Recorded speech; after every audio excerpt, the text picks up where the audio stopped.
Hello दोस्तों, कैसे हो आप सब। एक बार फिर से आप सबका स्वागत है मेरे चैनल ईजे क्लासेस में। और मैं हूं आपकी अपनी एजुकेटर ज्योति। हम लोग पढ़ रहे थे प्रिंसिपल्स ऑफ मैनेजमेंट चैप्टर, और उसमें हम पढ़ रहे थे कि हमारे ये जो प्रिंसिपल्स ऑफ मैनेजमेंट होते हैं इनका नेचर क्या होता है, जिसके 2 पॉइंट ऑलरेडी हम अपनी प्रीवियस वीडियो में पढ़ चुके हैं। अगर आपने मेरी वो वीडियो नहीं देखी है तो जल्दी से जाइए इस वीडियो के डिस्क्रिप्शन में, आपको उस वीडियो का लिंक इस वीडियो के डिस्क्रिप्शन में मिल जाएगा। चलिए आगे बढ़ते हैं हम इस वीडियो में, और हम बात करते हैं हमारे बाकी के पॉइंट्स के बारे में, यानी कि हमारे जो नेचर होता है मैनेजमेंट का वो और क्या क्या होता है। तो चलिए स्टार्ट करते हैं अपनी वीडियो, जिसमें हम पढ़ेंगे नेचर ऑफ मैनेजमेंट प्रिंसिपल्स के बारे में। हमारा जो 3rd पॉइंट आता है नेचर ऑफ मैनेजमेंट प्रिंसिपल का, वो आता है फ्लेक्सिबल। अब देखिए, फ्लेक्सिबल वर्ड से ही आपको पता लग रहा होगा कोई ऐसी चीज जो टाइम के साथ या सिचुएशन के साथ चेंज होती रहती है। और मैं आपको अपनी वीडियो में ऑलरेडी बता चुकी हूँ कि हमारे जो प्रिंसिपल्स ऑफ मैनेजमेंट होते हैं वो फ्लेक्सिबल होते हैं, वो हमारे साइंस के प्रिंसिपल की तरह रिजिड नहीं होते। अब ऐसा क्यों होता है?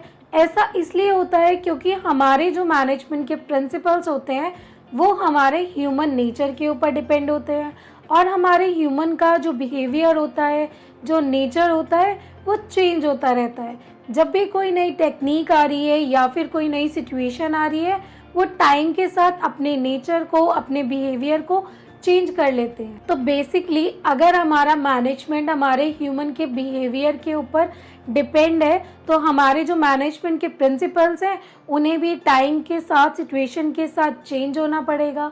और इसीलिए हमारे ये जो मैनेजमेंट के प्रिंसिपल होते हैं ये फ्लेक्सिबल होते हैं नेचर में, यानी कि ये टाइम के साथ, सिचुएशन के साथ चेंज हो जाते हैं। ये रिजिड नहीं होते जैसे कि हमारे साइंस के प्रिंसिपल्स होते हैं। For example, division of work हमारा एक प्रिंसिपल होता है कि किस तरह हम वर्क को डिवाइड करते हैं अपनी ऑर्गेनाइजेशन में। और ये डिवीजन ऑफ वर्क हमारा, अगर हम बात करें स्मॉल ऑर्गेनाइजेशन की, तो उसमें अलग तरीके से होता है, और वही हम बात करें किसी बड़ी ऑर्गेनाइजेशन की, यानी कि किसी लार्ज ऑर्गेनाइजेशन की, तो उसमें अलग तरीके से हम अपने वर्क को, अपने काम को डिवाइड करते हैं। तो यानी कि सिचुएशन के अकॉर्डिंग हमारे जो प्रिंसिपल्स होते हैं वो अपने आप को उसी सिचुएशन में ढाल लेते हैं, उसी सिचुएशन में चेंज कर लेते हैं खुद को, और अडॉप्ट कर लेते हैं उस सिचुएशन को। चलिए बढ़ते हैं आगे और जानते हैं हमारा 4th पॉइंट हमारे प्रिंसिपल्स ऑफ मैनेजमेंट का। 4th पॉइंट हमारा आता है formed by practice and experimentations. देखिए, हमारी चाहे वो साइंस की स्टडी हो या फिर हमारी मैनेजमेंट की स्टडी हो, उन दोनों में ही बहुत सारी हमें थ्योरी पढ़नी पड़ती है, बहुत सारे लॉज होते हैं और बहुत सारे हमारे प्रिंसिपल्स होते हैं। और ये सभी थ्योरीज, ये सभी प्रिंसिपल, ये सभी लॉज बहुत ही रिसर्च के बाद, बहुत ही स्टडी के बाद, एक्सपेरिमेंट्स के बाद हमारे ये सब अप्लाई किए जाते हैं। हमारे जितने भी एक्सपर्ट्स होते हैं, यानी कि हमारी मैनेजमेंट के जितने भी एक्सपर्ट होते हैं, वो अलग अलग सिचुएशन में रिसर्च करने के बाद, स्टडी करने के बाद अपनी चीज़ों को, यानी कि अपने जो भी उन्होंने रिसर्च की है उसको अप्लाई करके देखते हैं। और अगर उनका वो एक्सपेरिमेंट एप्लीकेबल सही तरीके से हो जाता है, तब जाके वो ये लॉज बनाते हैं, ये प्रिंसिपल्स बनाते हैं। और इस तरीके से बहुत ही ऑब्जर्वेशन के बाद, बहुत ही एनालाइज करने के बाद ये प्रिंसिपल्स बनाए जाते हैं।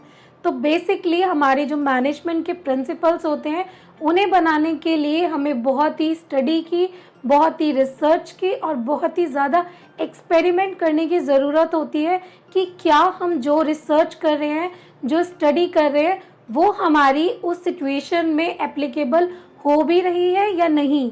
ये हम तभी डिसाइड कर सकते हैं जब हमने उस सिचुएशन में उस रिसर्च को, उस स्टडी को अप्लाई करके देखा हो, यानी कि एक्सपेरिमेंट करके देखा हो। तो इसीलिए कहते हैं कि हमारे जो मैनेजमेंट के प्रिंसिपल्स होते हैं वो हमारे बहुत ही रिसर्च और स्टडी के बाद, एक्सपेरिमेंट करने के बाद हमारे अप्लाई किए जाते हैं, बनाए जाते हैं। ये थे हमारे 2 और पॉइंट हमारे नेचर ऑफ मैनेजमेंट प्रिंसिपल्स के।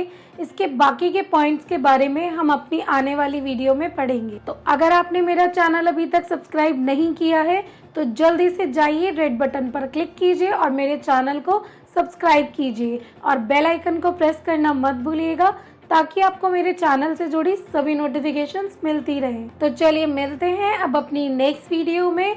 और अगर आपको कोई टॉपिक है जो आपको मुझसे पढ़ना है या कोई टॉपिक है जिसमें आपको डाउट है तो उसके बारे में आप मुझे कमेंट सेक्शन में लिख के ज़रूर बताइएगा। चलिए मिलते हैं अपनी नेक्स्ट वीडियो में, तब तक के लिए स्टे सेफ, बाय।